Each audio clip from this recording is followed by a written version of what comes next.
धांधली धांधली का शोर कर रहे हैं। पाकिस्तान की तमाम नशिस्तें जैसे PTI ने जीती थीं, क्या खैबर पख्तूनख्वा में इलेक्शन शफाफ हुए हैं? मरियम औरंगजेब की प्रेस कॉन्फ्रेंस, कहा कि जहां ये जीते वहां इलेक्शन शफाफ और जहां हार गए वहां धांधली हुई है। मुल्क में अजीब तमाशा लगाया हुआ है। उनका रवैया मुल्क की तरक्की का नहीं, अफरा तफरी का है। 9 मई वाले ऐवान में पहुंच गए।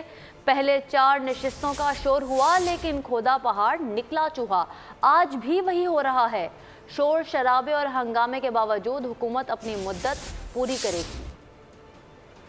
आशा धांधली धांधली धांधली। पूरे पाकिस्तान में जितनी सीट्स हैं वो पाकिस्तान तहरीके इंसाफ ने जीतनी थी। ओ भाई, खैबर पख्तूनख्वा में धांधली नहीं हुई। जिस जगह हारे हैं वहां धांधली, जिस जगह जीते हैं वहां शफाफियत का इलेक्शन हुआ है। इनका रवैया मुल्क की तरक्की नहीं बल्कि मुल्क के अंदर इसी किस्म का इंतशार फैलाना है। ये जो 9 मई वाले हैं ये पार्लियामान में पहुंच गए हैं। याद है वो 2013 में 4 हल्के खोल दें, वो खोदा पहाड़ निकला चूहा।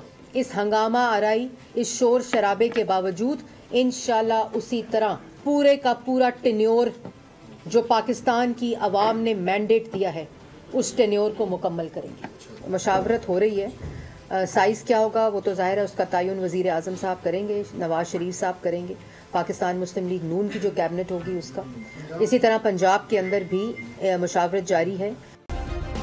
सब्सक्राइब करें और बेल दबाएं ताकि कोई खबर रह न जाए।